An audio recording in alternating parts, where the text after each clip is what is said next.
Let's talk about the occasional scenario where you're working on an iPad, and when you finally hook up the display to test it, you have no touch. And you might be thinking to yourself, I connected everything properly, why isn't it working? Is it that the part's defective? Did I connect it properly? Is there something else that I'm missing? Today I'm going to go over some of the tips and tricks to understanding what the cause might possibly be.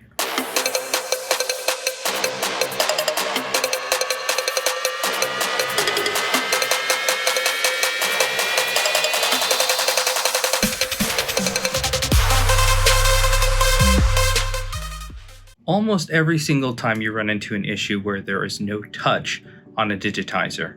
Apart from it being frustrating, sometimes it isn't very clear why the issue is occurring, because everything was working before you worked on the iPad and now the touch isn't working.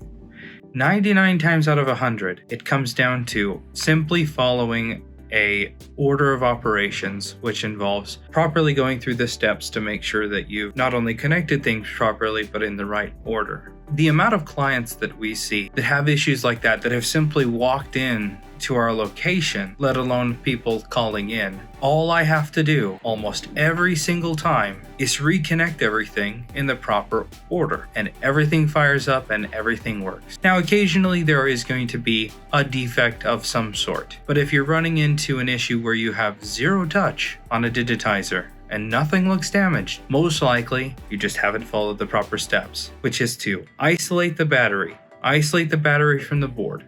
In addition to that, if you want to, drain the board of any residual energy. And a simple way to do that is simply hold down the power button for about 10 seconds to cycle out any of the residual energy that's stored in the capacitors and in the logic board. Once that's done, then you can connect everything back up except the battery. The battery should always be the last thing to be connected on almost every single device. Now, there are plenty of different ways to isolate the battery. One of the easiest ways is to simply pry up on the board using the assistance of something like isopropyl alcohol and a plastic spudger or a guitar pick or whatever it is without damaging the board or the pins under the battery connector, and then slide in a piece of plastic to prevent the pins from making contact. Now, some batteries are simple connectors, and those are self-explanatory, but the majority of iPad connectors are located on the bottom side of the board that make simple contact with the battery, and you can simply slide that piece of plastic back out after everything is connected, right before you're ready to close it up, so that you can put back that last screw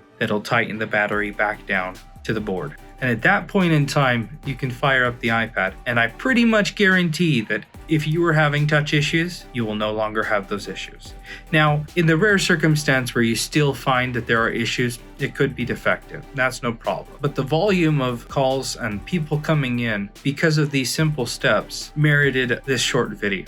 These steps will help you not only with the iPads, but of course with the iPhones, any device really. Connecting the battery last is always a good thing, but properly making sure that it's done in those steps is where it really counts. Now, if you've connected even a second display and you're still having touch issues or no touch, I'll leave a link right here where you can go to see what most likely is the cause.